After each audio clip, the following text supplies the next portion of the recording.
نحمده ونصلي على رسوله الكريم أما بعد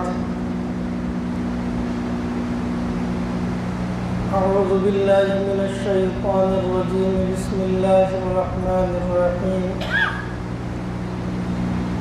ولله على الناس حج البيت من استطاع إليه سبيلا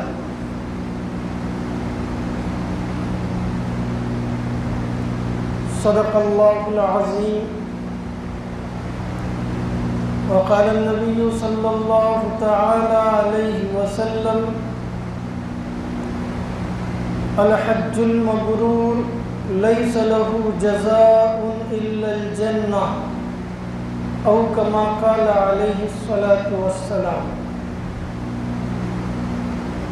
قابل صد احترام حضرات علماء کرام،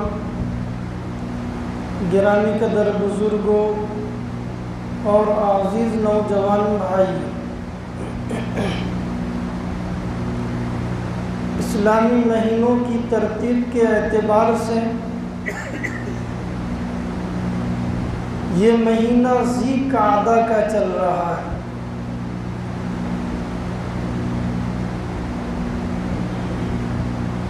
جو حرمت والے مہینوں میں سے ہے اور اس مہینے کا شمار حج کے مہینوں میں کیا جاتا ہے۔ اللہ تبارک و تعالی نے قرآن کریم کے اندر ارشاد فرمایا ان عدۃ الشہور عند اللہ 12 شہرا فی کتاب اللہ۔ اللہ کے نزدیک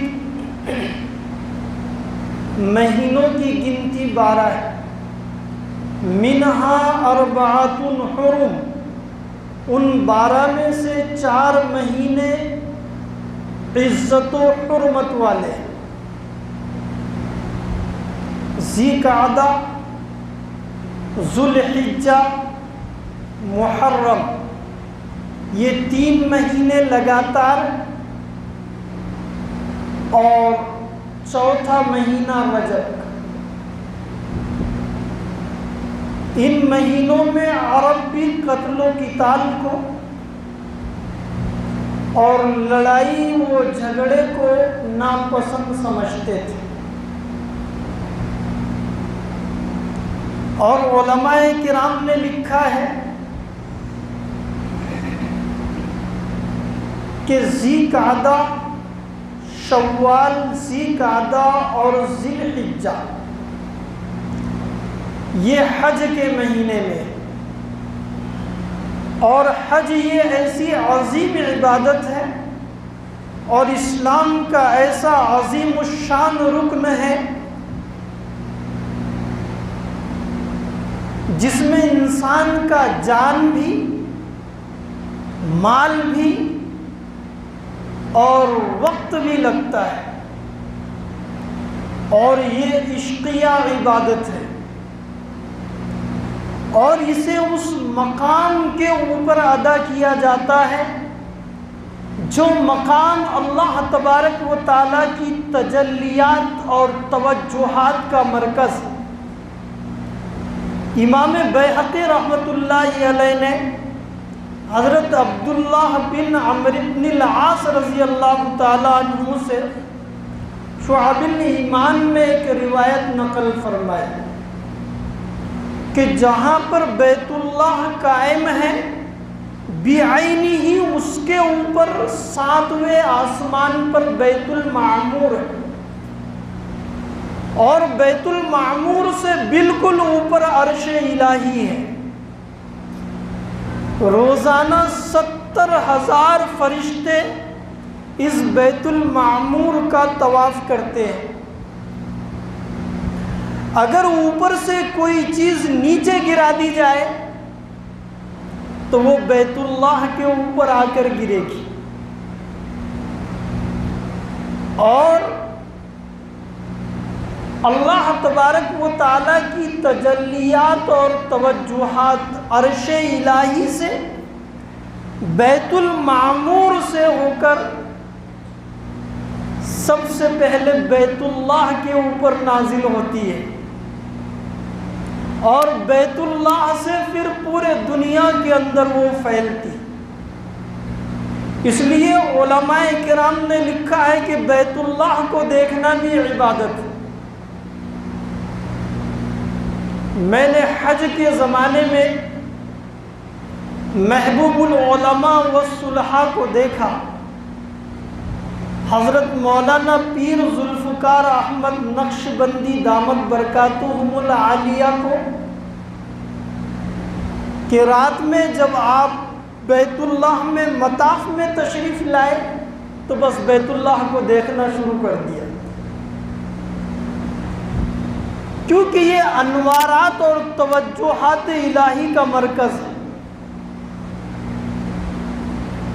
اور اللہ تبارک و تعالی نے سیدنا ابراہیم خلیل اللہ کو حکم دیا، وَأَذِّن فِي النَّاسِ بِالْحَجِّ يَأْتُوكَ رِجَالًا وَعَلَى كُلِّ ضَامِرٍ يَأْتِينَ مِنْ كُلِّ فَجٍّ عَمِيقٍ۔ اے ابراہیم خلیل اللہ، آپ لوگوں میں حج کا اعلان کر دیجئے، لوگ پیدل آئیں گے، دبلے دبلے اونٹوں پر سوار ہو کر آئیں گے، اور آئیں گے دور دراز راہوں سے۔ حضرت ابراہیم خلیل اللہ نے اللہ تبارک و تعالیٰ سے عرض کیا کہ اے اللہ تبارک و تعالیٰ، میری آواز کیسے پہنچے گی؟ تو اللہ تبارک و تعالیٰ نے کہا کہ ندا لگانا، آواز لگانا تمہارا کام ہے اور پہنچانا ہمارے ذمے ہے۔ چنانچہ سیدنا ابراہیم خلیل اللہ نے ایک بلند پہاڑ پر چڑھ کر آواز لگائی،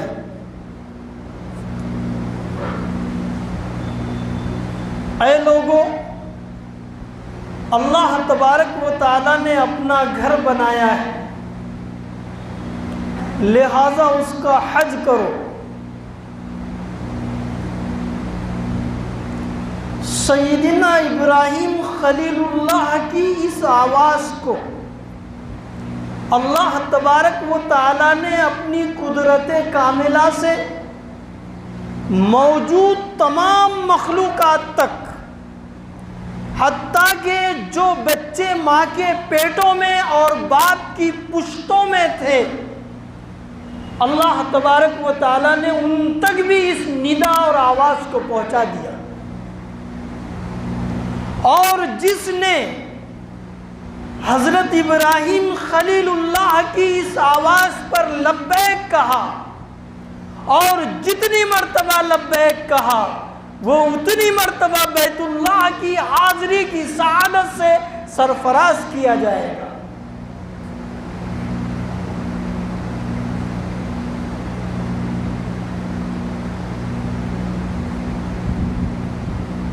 اللہ تبارک و تعالی قرآن کریم کے اندر فرما رہے ہیں، وَلِلَّهِ عَلَى النَّاسِ حِجُّ الْبَيْتِ مَنِ اسْتَطَاعَ إِلَيْهِ سَبِيلًا، اور لوگوں کے لیے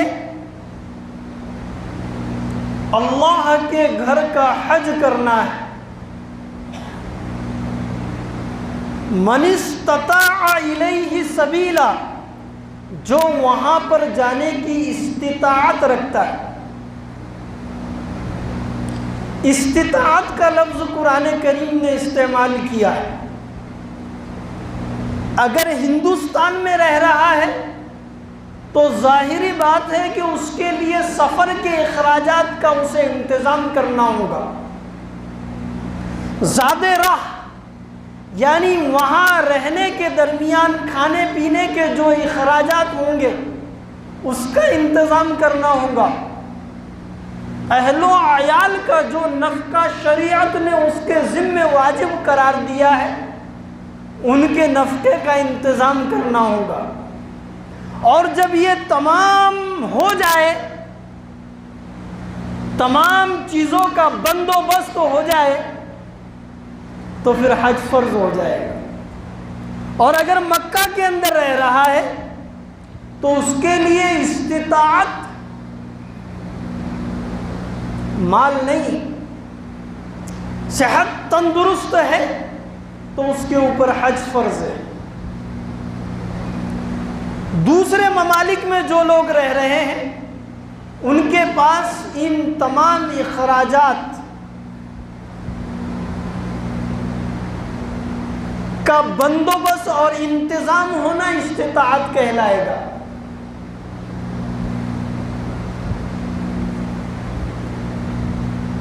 اور خوش نصیب ہے وہ لوگ جن کو اللہ تبارک و تعالیٰ اپنے گھر کی حاضری نصیب فرما دے. اللہ تبارک و تعالیٰ ہم تمام کو بار بار اپنے گھر کی حاضری نصیب فرمائے، آمین. اللہ تبارک و تعالیٰ بار بار ہمیں اپنے گھر کی حاضری نصیب فرمائے، آمین. تو میرے بھائیوں، یہ جو حج اسلام کا چوتھا عظیم الشان رکن ہے، اس کی فرضیت سن 9 ہجری میں ہوئی، اور حضور اکرم صلی اللہ تعالی علیہ وسلم نے اس سال سن 9 ہجری میں سیدنا ابو بکر صدیق رضی اللہ تعالی عنہ کو حجاج کا امیر بنا کر حج کے لیے روانہ کیا.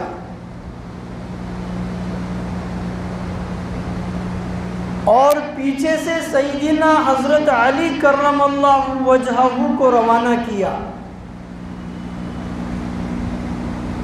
کہ آپ جا کر وہاں پر سورہ برات سنا دے اور یہ اعلان کر دے کہ آج کے بعد کوئی ننگا ہو کر بیت اللہ کا طواف نہیں کرے گا اور کسی مشرک کو بیت اللہ کے اندر داخلے کی اجازت نہیں ہوگی.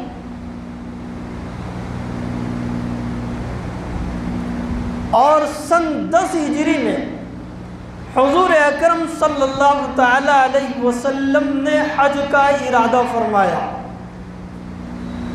اور جب حج کا ارادہ کیا تو جیسے جیسے حضرات صحابہ کرام رضوان اللہ تعالی علیہم اجمعین کو معلوم ہوا، حضرات صحابہ کرام رضوان اللہ تعالی علیہم اجمعین حضور اکرم صلی اللہ تعالی علیہ وسلم کے ساتھ جڑتے گئے. روایت کے مطابق 1,24,000 صحابہ کرام رضوان اللہ تعالی علیہم اجمعین، اور دوسری روایت کے مطابق 1,44,000 صحابہ کرام رضوان اللہ تعالی علیہم اجمعین نے حضور اکرم صلی اللہ تعالی علیہ وسلم کے ساتھ حج کیا. اب یہ حج کی ابتدا کیسے ہوئی؟ ابو البشر انسان اول سیدنا آدم علیہ السلام نے ہندوستان سے مکہ معظمہ آ کر اللہ کے حکم سے فرشتوں کی رہنمائی میں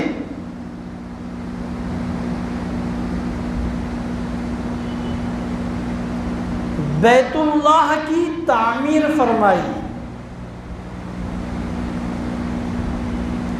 اور سیدنا آدم علیہ السلام نے حج فرمایا. علماء کرام نے لکھا ہے کہ 300 حج کے اسفار کیے اور 700 سیدنا آدم علیہ السلام نے عمرے کے لیے اسفار فرمائے.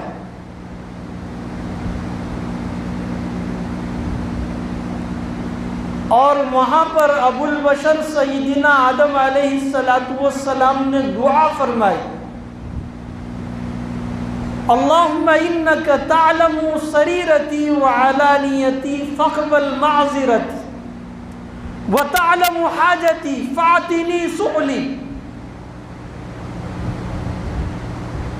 اے اللہ تبارک و تعالی، تو میرا ظاہر اور باطن جانتا ہے،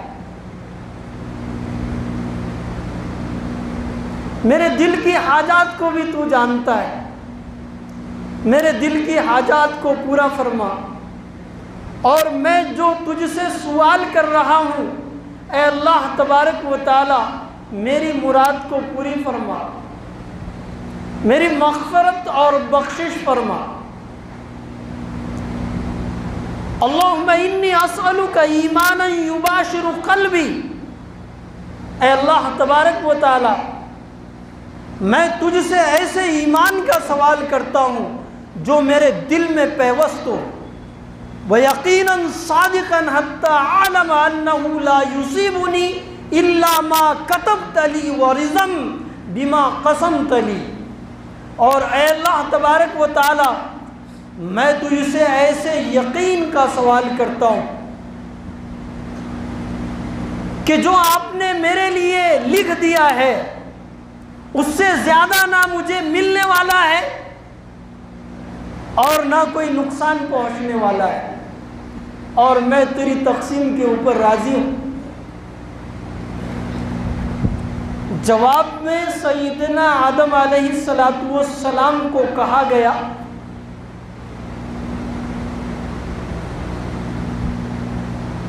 کہ آپ نے جو دعا مانگی ہے اس دعا کو آ کر آپ کی اولاد میں سے یہاں بیت اللہ میں جو بھی دعا کرے گا اس کی بھی مغفرت اور بخشش کر دی جائے گی۔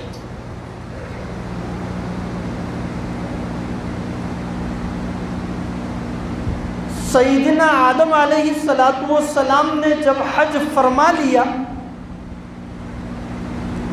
تو فرشتوں نے آدم علیہ السلام سے ملاقات کی اور کہا آپ کو حج مبارک ہو، ہم آپ سے پہلے 2000 سال سے اس عبادت کو کرتے آئے ہیں۔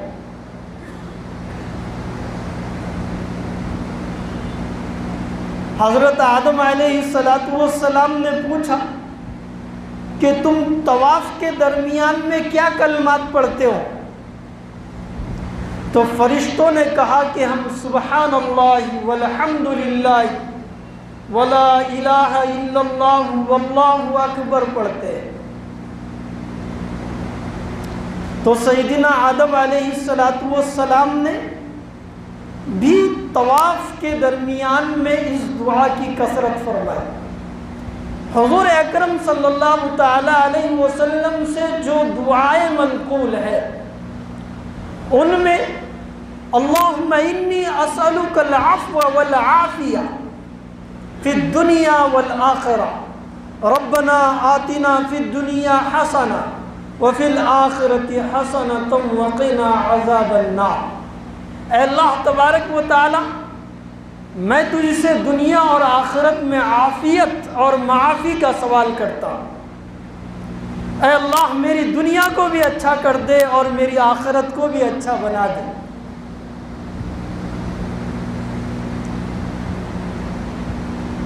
حج کرنے کے بعد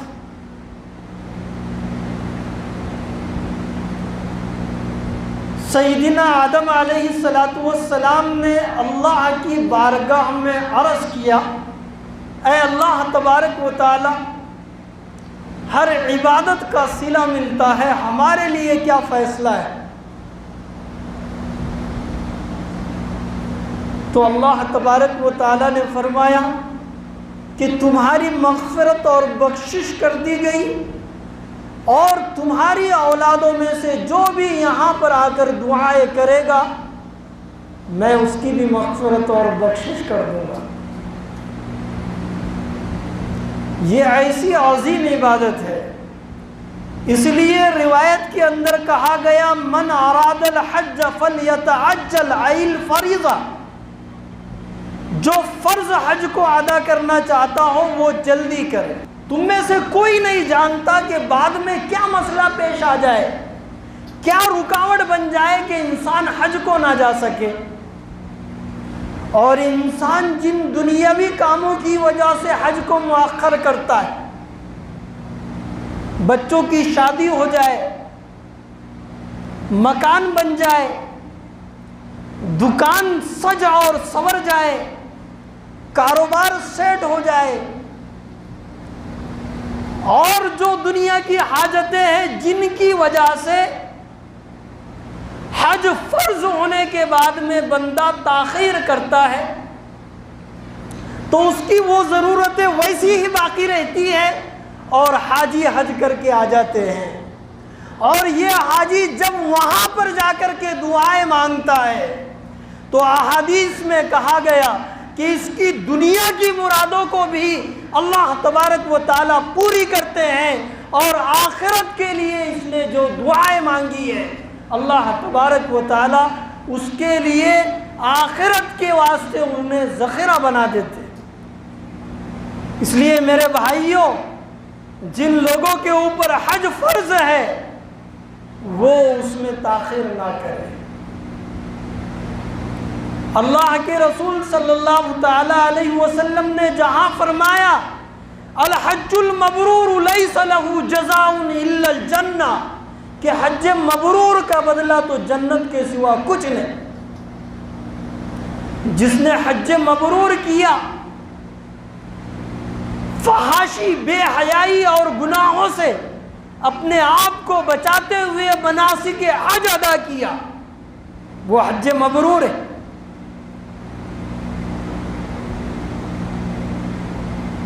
ریا اور شہرت کا جس حج کے اندر جذبہ نہ ہو وہ حج مبرور ہے، اور وہاں جا کر گناہوں سے توبہ کرنے کے بعد حاجی ان گناہوں کو ہمیشہ چھوڑ دے، وہ حج مبرور۔ حسن بصری رحمۃ اللہ علیہ نے فرمایا کہ حج مبرور کی علامت ہی یہ ہے کہ وہاں سے آنے کے بعد حاجی دنیا سے بے رغبت ہو جائے اور آخرت کا طلبگار بن جائے۔ جس نے حج کے فرض ہونے کے بعد میں حج نہیں کیا تو حضور اکرم صلی اللہ تعالی علیہ وسلم نے فرمایا جس نے استطاعت کے باوجود حج نہیں کیا، اللہ تبارک و تعالیٰ نے اسے مالی وسائل اور اسباب مہیا کر دیے تھے، پھر بھی اس نے حج نہیں کیا، تو فرمایا کہ اب وہ یہودی ہو کر مرے یا نصرانی ہو کر مرے۔ اس لیے کہ اللہ تبارک و تعالیٰ نے قرآن کریم کے اندر فرمایا وَلِلَّهِ عَلَى النَّاسِ حِجُّ الْبَيْتِ مَنِ اسْتَطَاعَ إِلَيْهِ سَبِيلًا۔ یہودیوں کے نزدیک اور نصرانیوں کے نزدیک حج کی عبادت کی کوئی اہمیت نہیں، اس لیے ان کے ساتھ تشبیہ دی گئی۔ اللہ تبارک و تعالی ہماری حفاظت فرمائے اور ہمیں بار بار حج بیت اللہ کی سعادت نصیب فرمائے۔ خوش نصیب ہے ہمارے شیگاؤں کے وہ حجاج کرام جن میں میرے خاص رفیق حافظ محمد وقار صاحب سلمہ اللہ تعالی اور ان کی والدہ بھی ہیں۔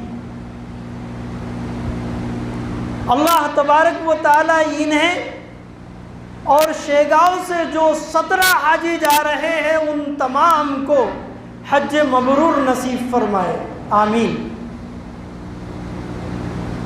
اور ان حجاج کی دعاؤں کے اندر اللہ تبارک و تعالی ہمارا حصہ مقدر فرمائے اور ہمیں بار بار اپنے گھر کی حاضری کی سعادت اللہ تبارک و تعالی نصیب فرمائے۔ اللہ کے رسول صلی اللہ تعالی علیہ وسلم نے فرمایا تابعوا بین الحج والعمرہ، حج اور عمرہ پے در پے کرو، اس لیے کہ حج اور عمرہ گناہوں کو اور فقر و فاقہ کو ایسے مٹا دیتا ہے، ایسے مٹا دیتے ہیں جیسا کہ بھٹی کے اندر لوہا سونے اور چاندی کا زنگ دور ہو جاتا ہے۔ یہ حج کو جانے والے اللہ کے مہمان ہیں، اللہ تبارک و تعالیٰ نے انہیں بلایا اور انہوں نے اس ندا کے اوپر لبیک کہا، اس لیے یہ اللہ تبارک و تعالیٰ سے جو مانگتے ہیں اللہ تبارک و تعالیٰ انہیں عطا فرماتے ہیں۔ یہ عشقیہ عبادت ہے۔ اللہ تبارک و تعالیٰ نے حکم دیا، حضرت ابراہیم علیہ السلام نے آواز لگائی، وَأَذِّنْ فِي النَّاسِ بِالْحَجِّ، اور حاجی لوگ جو ہے اس ندا کا جواب دیتے ہوئے دیوانہ وار چلے جا رہے ہیں۔ میرے ساتھ پڑھیے دل کے دل میں، لبیک اللہم لبیک لبیک لا شریک لک لبیک ان الحمد والنعمت لک والملک لا شریک لک۔ اللہ تبارک و تعالی حالت حج میں ہمیں بار بار یہ تلبیہ پڑھنے کی توفیق عطا فرمائے، آمین۔ بہت ہی مبارکبادی کے مستحق ہیں وہ لوگ جو امسال حج کے لیے جا رہے ہیں۔ اللہ تبارک و تعالی ان کے سفر کو آسان فرمائے، عافیت اور سلامتی کے ساتھ اللہ تبارک و تعالی انہیں اپنے مقدس، مکرم اور معظم گھر تک پہنچائے، وہاں پر مناسک حج کو قرآن اور حدیث کی روشنی میں جیسے حضور اکرم صلی اللہ تعالی علیہ وسلم نے مناسک حج ادا فرمائے، ویسے انہیں مناسک حج ادا کرنے کی توفیق عطا فرمائے، اور بہت ہی عافیت، سلامتی اور حفاظتوں کے ساتھ اللہ تبارک و تعالیٰ انہیں واپس اپنے اہل و عیال میں پہنچا دے، آمین۔ وما علینا الا البلاغ۔